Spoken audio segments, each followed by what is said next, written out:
A pleasant day to each and everyone. All right, so for today's session, we will be discussing one of our topic for the preliminary term. Okay, so the title is all about understanding the duties and responsibilities of a professional chef. I do believe that some of you students are aspiring to be a chef someday, no? So we will discuss this one, enable for you to grow more as a student and to be knowledgeable on what's really the profession of a chef in the hospitality industry. All right. So we have here the core operational pillars of the responsibility of a chef. So technically, as you can see on this slide, so we have the culinary vision, the business operations, and we have the staff leadership. Okay? So under culinary vision, establishing the restaurant's culinary identity, designing seasonal menus, and continually researching new techniques, ingredients, and dining trends. Okay? Then we have the other core, which is all about the business operations. This is something to do with the managing the financial health of the kitchen, and this includes meticulous inventory tracking, minimizing food waste, and maintaining strict food cost percentage. And then we have the third core, which is the staff leadership. Okay, it includes hiring, scheduling, and mentoring the kitchen brigade. So, a great chef fosters a culture of discipline, respect, and continuous learning among their team. So, in essence, okay, those three core is very vital to the kitchen profession. Okay, so are you ready to take this challenge as a chef? As you will execute those three, okay, three core. Okay, so class, if you have your notes, you may jot down also some important details. Okay, kasi hindi lahat is presented sa ating PowerPoint presentation.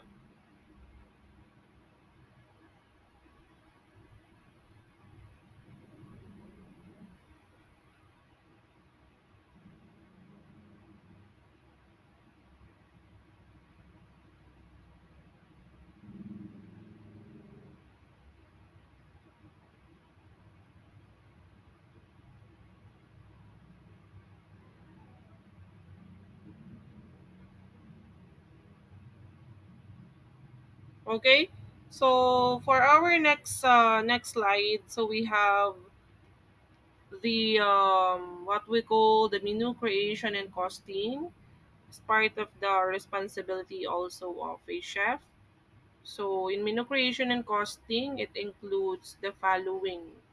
So we have the designing of a menu is a delicate balancing act between boundless culinary creativity and strict business profitability. We have also the other one. Chefs must carefully calculate the cost of every ingredient on a plate to ensure the dish hits target profit margins. Then we have also menus must be designed around seasonal availability, ensuring peak flavor and optimal sourcing cost. Then we have the cross utilization of ingredients is essential to reduce waste and streamline kitchen prep times. Okay?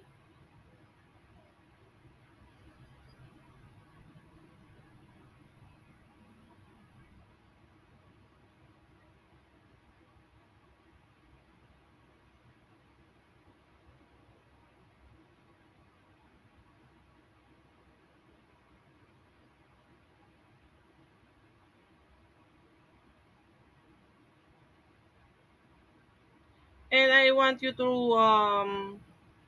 remember that menu creation is and costing uh, are the two of the most critical foundations of the successful food business because we do believe that a well-designed menu attracts customers and yung proper costing naman class, it ensures profitability and sustainability. So since food businesses is considered class na pinagkakakitaan, no? So kailangan nating ma-sustain yung tubo or tutubuin ng ating food business. Okay? So importante yung skills ng ating mga chef as we mentioned those things kanina, no?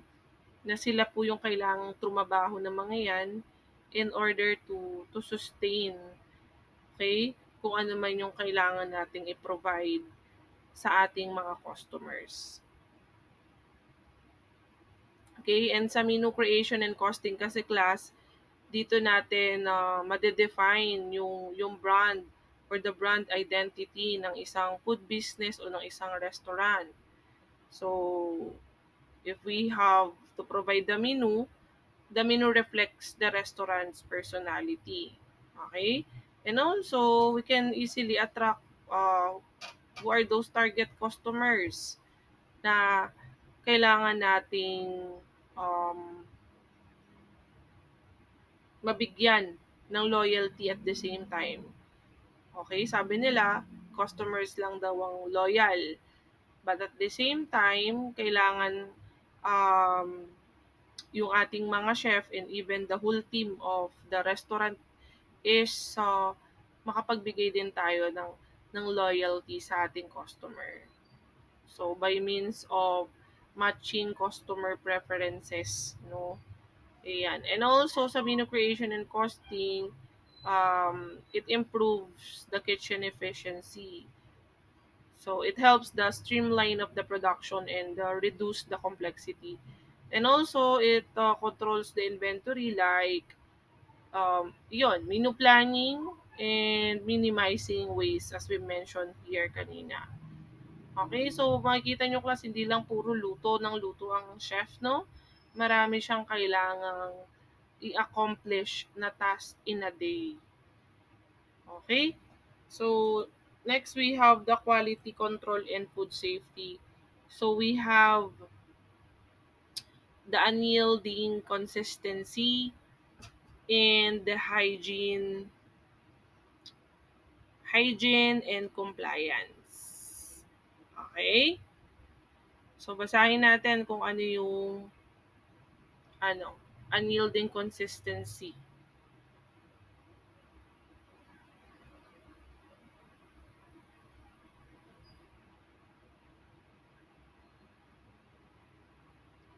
A restaurant's reputation hinge on consistency. So the chef is responsible for standardizing recipes, portion sizes, and plating specifications. So every dish must taste and look identical regardless of which cook prepared it or how busy the service is.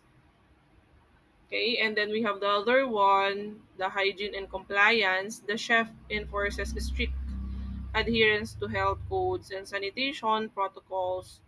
This includes overseeing HACCP plans, managing proper food storage temperatures, preventing cross contamination, and ensuring immaculate kitchen cleanliness.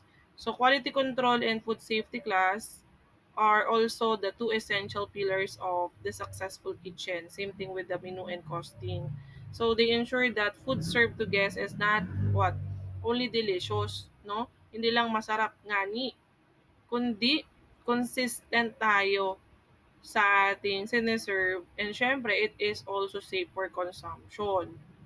And we say quality control kasi class, this is something to do with the process of maintaining the consistent standards of food preparation. Ano ba yung kailangan maging consistent? Siyempre, yung presentation, okay, if you will serve halimbawa white sauce or carbonara. So, yung carbonara natin, lalagyan natin halimbawa ng parsley on the top as the final touch bago i-serve sa guest. So, lahat po dat ng carbonara ilalabas mo on that day, may proper garnish at tamang portioning ng leaves, ilang tangkay bang kailangan ilagay na parsley sa carbonara. And when it comes sa taste, hindi pwedeng mag-iba-iba. That's part of quality control. If ang ating carbonara is quite sweet and medyo peppery ang lasa, all throughout the operation na may mag-order ng carbonara, same taste. Hindi yung sa isang customer, masarap, and then yung sumunod na customer, parang hindi siya na-satisfied kasi parang kulang ng lasa. Or pwede din sa portion size, madami yung na-serve ng unang customer, yung sa mga sumunod, parang tinipid na. So, that's part of the quality control. Okay, kahit gaano pa ka-busy ang service, gaano pa ka-peak yung hours, no, dami nating customers, hindi pwede mag-sacrifice ang ating um, isi-serve sa customer. And when it comes to the hygiene and the compliance naman, it is something to do with the handling, preparing, and storing food properly to what? Isa lang naman ang gusto nating ma-meet eh. As a chef, you need to prevent contamination and any foodborne illnesses. So, we're protecting our guests din kasi at the same time class from bacteria like ayan, salmonella, 'di ba? Yan ang pinaka number one cause ng foodborne diseases or illness. So, the restaurant must comply with the health regulations as well. Or what are the things to follow when it comes to government sanitation laws? Ano ba yung mga kailangan nilang i-practice during the service operation since pagkain po ang sineserve. So, another thing sa hygiene and compliance, we need to build the customer trust. So, clean and safe kitchens encourage repeat customers. So, as easy as that. Okay? Ayan. So, we need to Ayan. To be familiarized also with the three hats of a chef. So, as you can see, the chef can act as the artist because they are the one who craft flavor profiles, textures, and visually stunning presentations. And they act also as the accountant. Why? Because they need to manage P&L. So when we say P&L, people and the labor, negotiating with vendors and controlling labor costs. They act also as the mentor because they need to teach techniques, building moral, and developing the next generation. So ito yung mga newly hired, yung mga um, aspiring na maging executive chef, sumunod sa yapak ng mga chef natin na may matataas na posisyon, they need to mentor them also para mas mag-grow, mas may matutunan sila. Okay? So always remember the three hats, the artist, the accountant, and the mentor. And we have also the daily rhythm of the kitchen. So as you can see, sa operational pace natin, sa morning preparation pa lang, pag-open ng kitchen, okay, you need to do the mise en place. When we say mise en place, you need to put everything into place. Okay? So, ano ba yung mga kailangan nating i-organize? Of course, the ingredients. So, receiving, pagdating sa key duties and responsibilities, we need to receive as well the deliveries, and then quality checks of those delivery items, raw ingredients, okay? So ano pa ba yung dry ingredients natin, everything po na pwedeng i-deliver on that specific date is need to check on that. And delegating preparation list.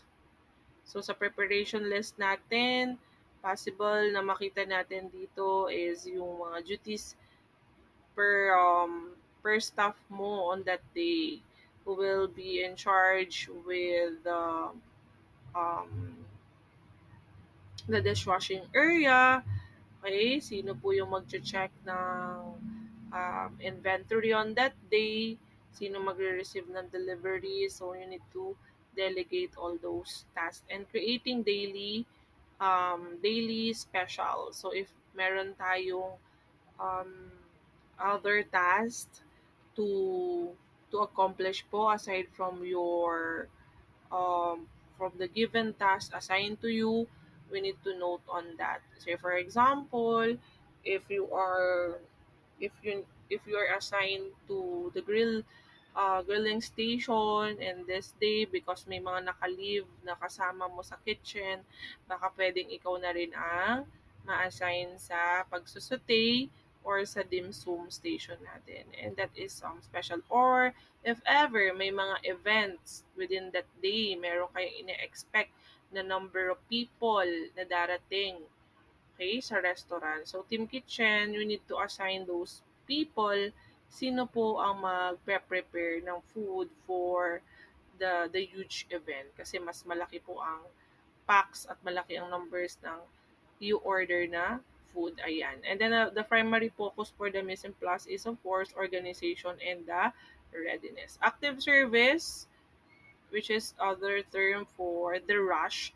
So the duties is expediting tickets, final taste testing, plating, quality control, and the pace management. So, dito na nangyayari class yung I still remember that the PAS interface. Ayan. So, after cooking the food or preparing the food inside the kitchen, so the final process is we need um to serve it to the guest. Okay, papasa na natin siya sa mga food attendant natin. So, you need to taste it first before you serve. Then you need to check the plate, the portion, the presentation, and the taste. And then who will be in charge on checking the quality of the food na ilalabas, and who will be the one who will serve it sa labas, sa dining area. So, dumarating ang point na minsan nagsasabay-sabay yung mga orders and there are times na magkakaiba pa ang orders, no? But again, sabi ko nga kanina, even busy ang service natin, we need to be consistent and ma-execute natin siya properly. That's why the primary focus is the execution and consistency. So, madali lang naman to gawin class kapag may division of labor tayo. The delegating task, very important po yan sa kitchen para mas mabilis yung workflow. Okay? And then the post-service breakdown or post-service is ordering for the next day, inventory logs, overseeing deep cleaning and stop debriefing. Okay? So, usually, ito na po yung evaluation after the whole day of the service operation. Ayan. Especially sa kitchen, ano yung mga na-consume na raw ingredients, ano na yung naubos, ano yung hindi masyado na-move na mga ingredients, ano yung kailangan ng i-order. And then you need to log it sa inventory logs, no? And then check on that kung may kailangan na tayo i-order kay supplier natin. Okay? And kailangan na natin siyang maitawag. Okay?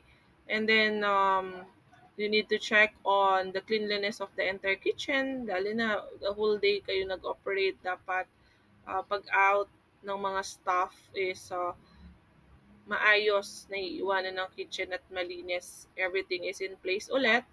Okay? Yung mga kitchen utensils, yung mga ingredients na nabuksan. Okay? Yung mga dapat punasan and even yung mga sink, kailangan malinis at nakasanitize. and even the flooring, lahat-lahat, you need to check on that.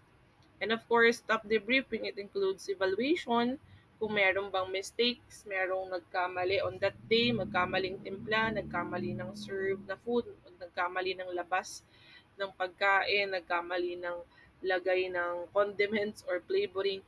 Ayan. So you need to check on that, hindi para tayo mag-judge ng bawat mistakes ng bawat staff or chef, kundi i-improve natin siya the next day. That's why the primary focus is resetting and planning again. Okay? So we have also the executive chef time allocation.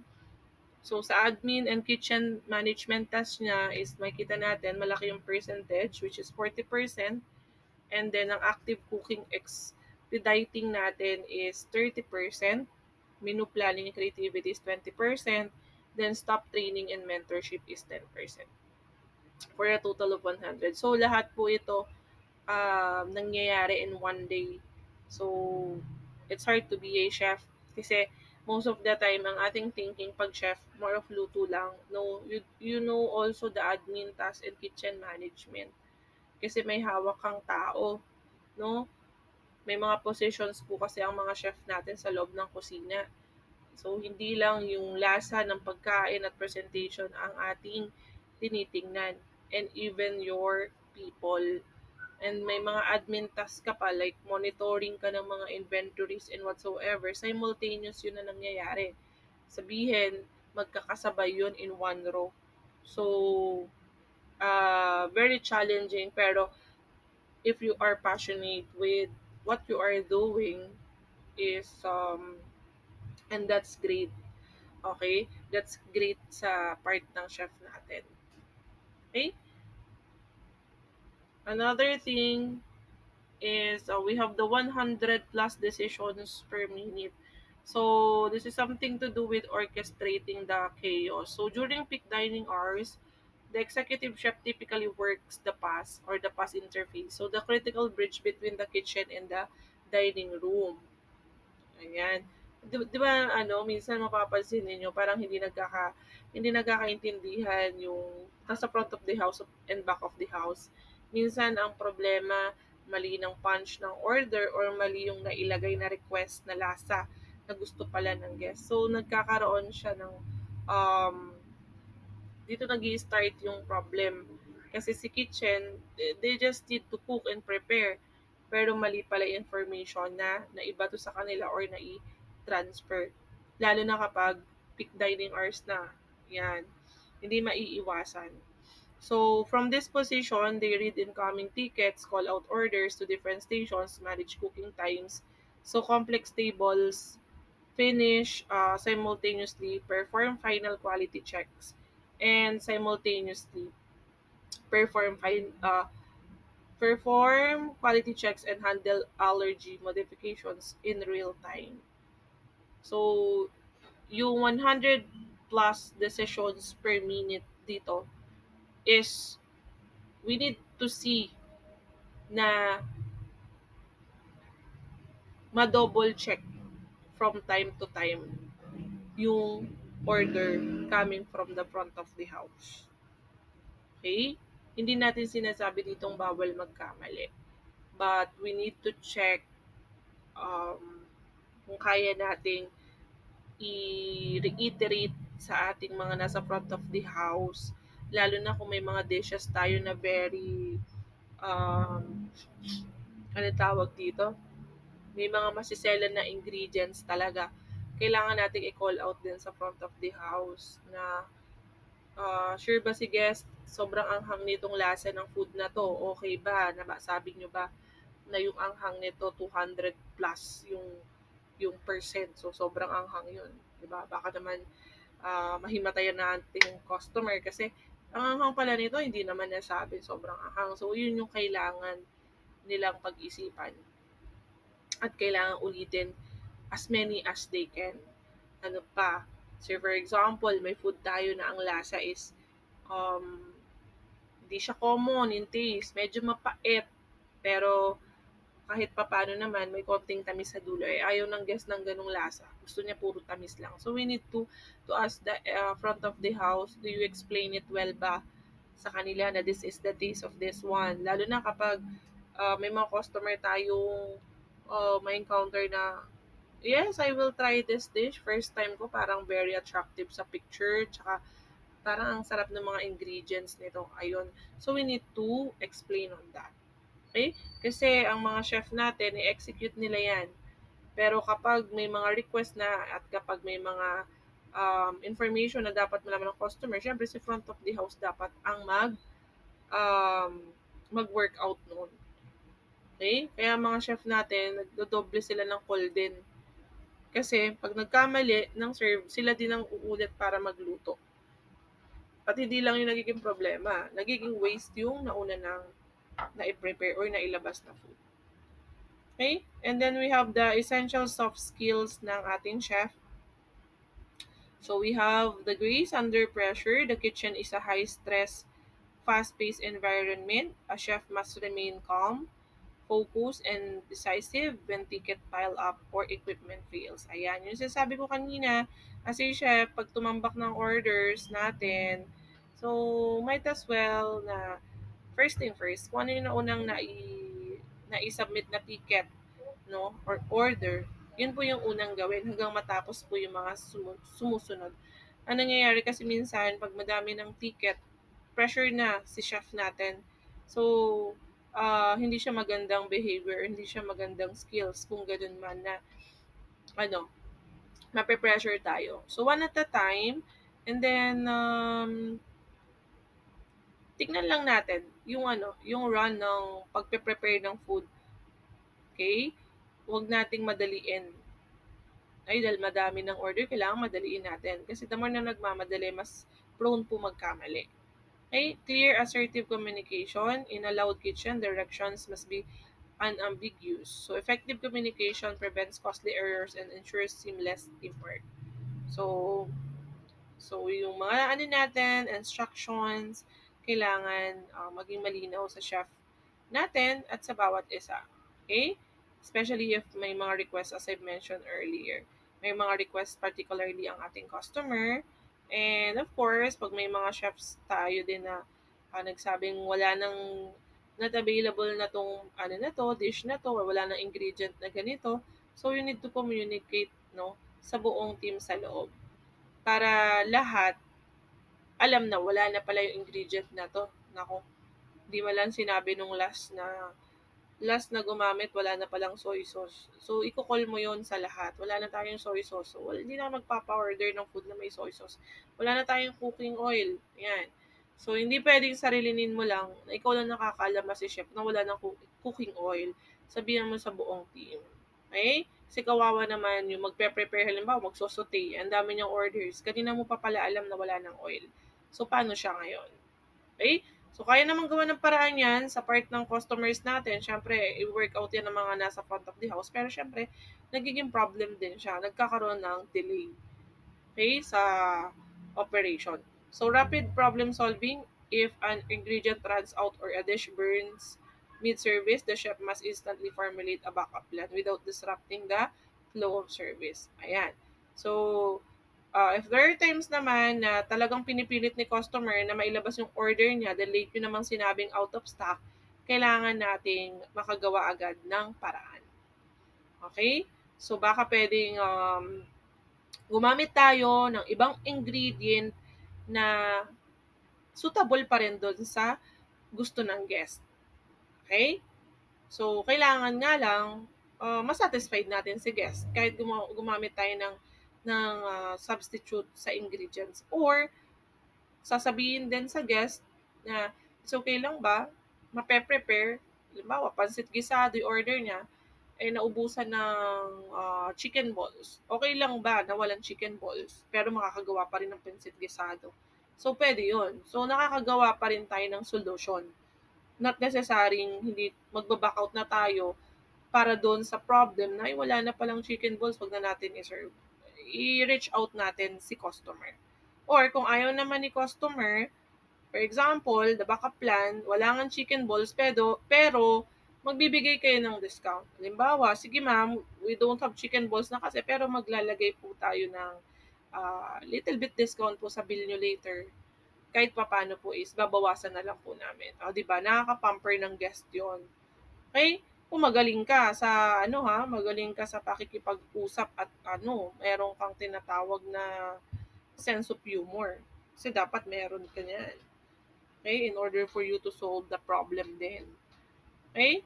And ayan. So to end this session, I leave to you this quotation that a recipe has no soul. You as the cook must bring soul to the recipe. Okay? So as a chef, ikaw ang magna-navigate no ng mga plans or plan ng menu mo sa kitchen. Kasi ang menu, procedures, ingredients, andyan lang 'yan. Kung hindi mo 'yan i-execute, walang walang utak na gagalaw din diyan sa recipe mo na 'yan, 'di ba? Hindi mo rin i-prepare na maayos 'yan, balewala. Nawawalan ng purpose 'yan. So, the essence of a chef goes far beyond cooking. So, as I mentioned earlier, a chef can be an artist, they can act as accountant, they can act as mentor. Okay? So, it lies in the balance between the culinary skill and also the soft skills like the discipline, creativity, and the leadership. And also remember that if you're aspiring to be a chef must love food and cooking because passion drives what? The creativity, dedication, and continuous learning, and of course, the pride in every dish they serve. Okay? Kasi without passion class, parang ang cooking sa atin, nagiging routine na lang. Okay? Pero kapag ikaw ay you love to prepare food, it becomes an art. Okay? Nakuha ninyo yung point natin. And pagdating sa skill and technical knowledge, um, this is the foundation ng professional kitchens kasi, which is emphasizing structure and the professionalism. You need um, to showcase what's really your skill when it comes to cooking. Okay? So, always remember on that, and I do believe that all of you um, will be on this profession soon. So, sa subject natin, I don't want everyone to just cook. Okay? I want you to be creative, no? And I want you to showcase your talent and always to be a positive um and a strong chef, no? Future chef. Okay? So I guess this will be the end. So thank you for listening, students, and goodbye everyone.